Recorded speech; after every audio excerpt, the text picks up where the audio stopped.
नमस्कार, मेरा नाम डॉक्टर अनुज गिरधर है। आज हम बात करने जा रहे हैं कॉमन ईएनटी प्रॉब्लम्स जो छोटे बच्चों में आती हैं, तो ये वीडियो पेरेंट्स के लिए बहुत जरूरी है। सबसे पहली प्रॉब्लम है ईयर इन्फेक्शन। कई बच्चों में ईयर इन्फेक्शन बहुत कॉमन है, बार बार होता है। तो एक तो वो फेज है जब बच्चा बिल्कुल छोटा है, जो अभी फीड कर रहा है, मदर मिल्क पे फीड कर रहा है। ऐसे में बच्चे का सर बाकी बॉडी से हमेशा ऊपर रखना है।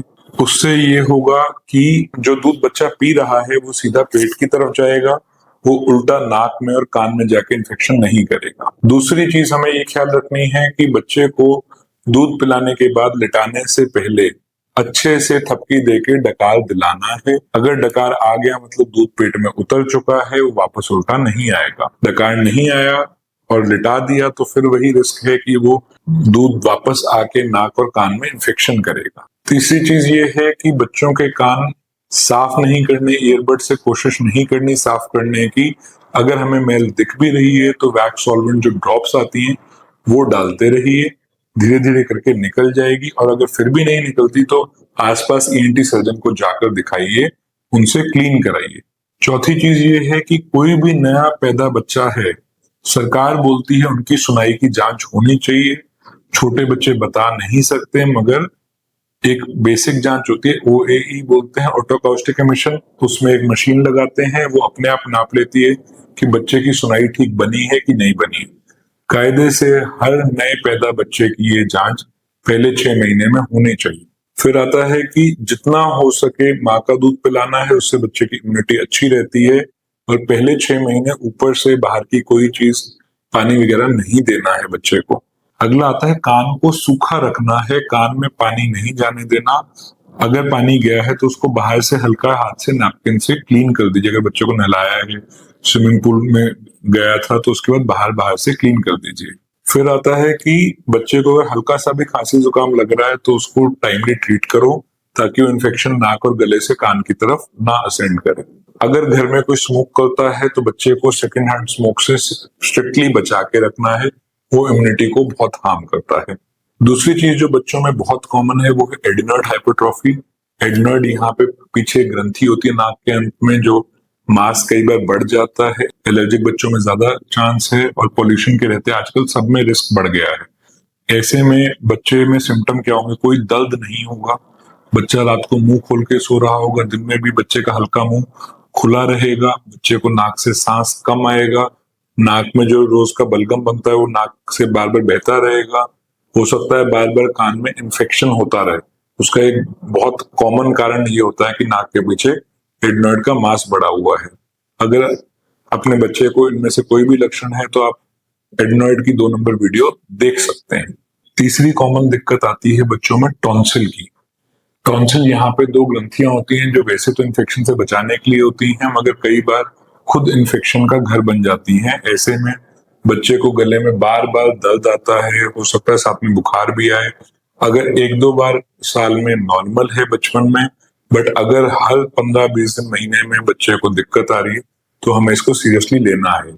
इसमें बच्चे को पानी ज्यादा पिलाना है और रेस्ट कराना है। कभी भी इन्फेक्शन होता है गरारे कराइए। दूसरा, ठंडी खट्टी बाहर की पैकेट की चीजें नहीं खाने देनी है। अगर इसके बारे में और डिटेल में जानना है तो 4 नंबर वीडियो देख सकते हैं। फिर आता है एलर्जीज। छोटे बच्चों में कई बार देखा जाता है कि नाक से पानी बहता रहता है, छींकें आती रहती हैं। पहले तो हमें ये समझना है ये एलर्जी का लक्षण है। अगर एलर्जी है तो हमें ढूंढना है किन चीजों से ज्यादा है, कोई डस्ट है या कोई और इसका इरिटेंट है, और फिर उन चीजों से बचाव करना, जितना हो सके उन चीजों से बचना है अगर बच्चे का नाक बहता रहता है या छींकें आती रहती है।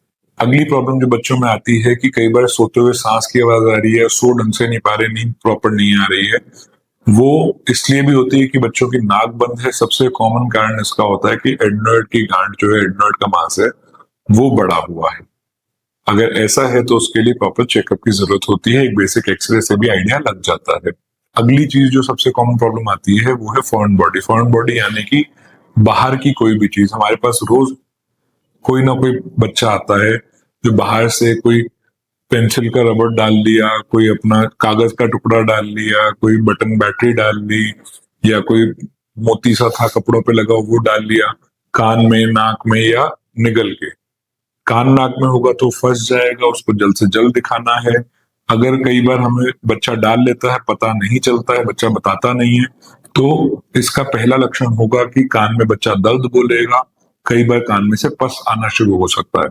सिमिलरली नाक में अगर कुछ फंसाया हुआ है या तो बच्चे ने बता दिया तो तुरंत के तुरंत उसको आके निकलवाना है, हटवाना है। अगर बच्चे ने नहीं बताया और वो कई दिन का पड़ा है तो वो इन्फेक्शन करेगा, नाक से बदबू आएगी, नाक से मवाद आएगा। ऐसे में अगर ऐसा कुछ हो रहा है, नाक ब्लॉक हो रही है, एक साइड की स्मेल आ रही है, तो आके जल्दी से ईएनटी सर्जन को दिखाओ। अगर कुछ फंसा हुआ है तो उसको निकालना जरूरी होता है। अगर बच्चा कुछ खा के आ गया है तो वो यहाँ गले में भी अटका हो सकता है और खाने की नली में भी अटका हो सकता है। आमतौर पे बच्चे सिक्के या बटन बैटरी खा के आते हैं। अगर कोई भी फॉरेन बॉडी यानी कि बाहर से गई चीज में बैटरी है तो वो बहुत ज्यादा रिस्की हो जाती है, क्योंकि बैटरी 1 से 2 घंटे में लीक करना शुरू कर देती है, उसमें तेजाब निकलता है और वो एसिड सारी की सारी जहां पे भी वो पड़ी है उस चमड़ी को जला देता है।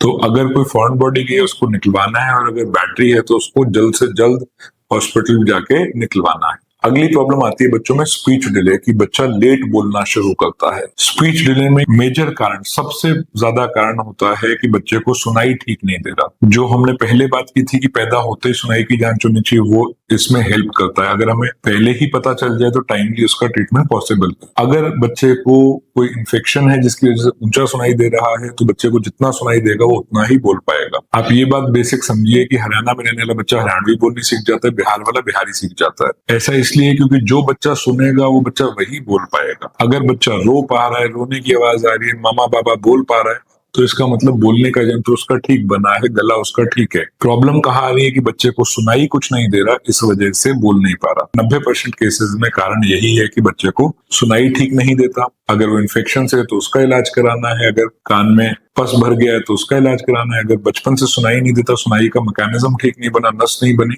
तो उसका इलाज कराना है। अगर सुनाई ऊंचा देता है तो कई बार मशीन भी देनी पड़ती है। फिर आते हैं कि बच्चा बोलना तो सीख गया है बट साफ नहीं बोल रहा है, तो कई बच्चों में जीभ के नीचे टंग टाई होता है, जीभ पूरी निकलती नहीं है बाहर। अगर टंग टाई है या जीभ ततवा है तो उसको बहुत माइनर प्रोसीजर में खोल दिया जाता है, हटा दिया जाता है, जिससे जीभ बच्चे की पूरी बाहर निकलनी शुरू हो जाती है। कोई भी आवाज बनती कैसे, गले में आवाज बनी, उसके बाद हम जीभ, दांत और लिप्स के हेल्प से उसको शब्द बनाते हैं। बच्चे को र बोलना है तो उसकी जीभ तालू पे छूनी चाहिए। अगर बच्चे की जीभ की मूवमेंट कम है तो उसकी जीभ तालू तक नहीं पहुंचेगी, बच्चा साफ नहीं बोलेगा, वो अनक्लियर बोलेगा। कई बार बच्चे आदत गलत डाल लेते हैं कि बच्चा कुछ बोला गलत, पेरेंट्स को क्यूट लगा, पेरेंट्स ने उसको बढ़ावा दिया, अच्छा बेटा मैगी को मग्गे बोल ले। तो वो कई बार ऐसी चीजें बच्चे को गलत आदत डाल देती है, क्योंकि कोई बीमारी नहीं थी, कोई फिजिकल प्रॉब्लम नहीं थी, बट बच्चा तोतला बोलना सीख जाता है। अगर ऐसा है तो उसमें स्पीच थेरेपी काम आती है। स्पीच थेरेपी यानी कि बोलने की एक्सरसाइजेस, जैसे इंग्लिश के लिए, हिंदी के लिए ट्यूशन लगती है, वैसे बोलने के लिए भी कुछ बच्चों में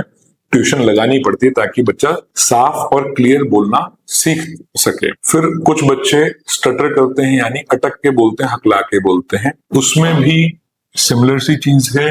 कई बार कॉन्फिडेंस की कमी से भी होता है, तो आपने एक तो बच्चे को कॉन्फिडेंस देना है, ऐसे में जितना पब्लिक स्पीकिंग करेगा उतना ज्यादा अच्छे से वो बोलना सीखेगा, और साथ में स्पीच थेरेपी तो चलनी ही। अगली प्रॉब्लम बहुत कॉमन है, बच्चों में नक्सीर छूटती है, नाक से ब्लीडिंग होती है, नोज ब्लीड बच्चों में बहुत कॉमन है, क्योंकि बच्चे एक तो नाक में उंगली मारते रहते हैं, कई बार गलती से नाखून लग गया, ब्लीडिंग शुरू हो गई, वो नाक छेड़ते रहते हैं, ब्लीडिंग होने का रिस्क बढ़ता रहता है।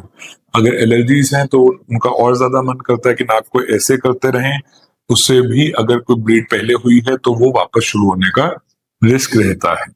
दूसरा कॉमन कारण ये है कि जब बच्चे धूप में डायरेक्टली निकलते हैं तो गर्मी से, ड्राइनेस से उनकी चमड़ी और खराब होती है, वो ब्लीडिंग का कॉज बनती है। तो पहला परहेज तो ये है कि बच्चों के नाखून कटे रहें।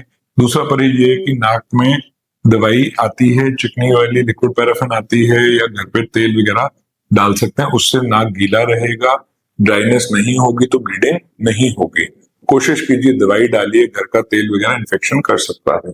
आखिरी चीज इसमें आती है कि बच्चों के कान सेंसिटिव होते हैं, शोर से बचा के रखना है। आजकल की जनरेशन हेडफोन्स ज्यादा यूज कर रही है, वो लॉन्ग टर्म में नुकसान करते हैं, हमारी नस को डैमेज करते हैं। स्पेसिफिकली वो वाले ईयरफोन्स जो कान के अंदर लगते हैं और डायरेक्टली आवाज ईयर ड्रम पे मार रहे हैं। तो वो उसमें अगर वॉल्यूम बहुत ज्यादा है वो डायरेक्ट डैमेज कर रहा है। तो ईयरफोन से बेटर है कि हम हेडफोन लगाएं जो ओवर द ईयर होते हैं, जो कान में बाहर आते हैं, या फिर स्पीकर पे सुने। लाउड साउंड्स कोई भी डीजे की हो, कोई शादी की हो, किसी भी चीज की हो, वो कान को नुकसान करता है। जितनी एज कम होगी कान उतना सेंसिटिव है, उतना डैमेज का रिस्क ज्यादा है। हमने इन सारी प्रॉब्लम्स के ऊपर डिटेल्ड वीडियोस पहले डाली हुई हैं। अगर आपको कोई भी प्रॉब्लम रिलेटेबल लगती है तो आप पुरानी वीडियोस जाके देख सकते हैं। फिर भी कोई डाउट है तो नीचे कमेंट में पूछ सकते हैं। अगर वीडियो आपको हेल्पफुल लगा, पसंद आया, तो और पेरेंट्स के साथ शेयर कीजिए और सब्सक्राइब कीजिए for more such ENT tips. Thank you.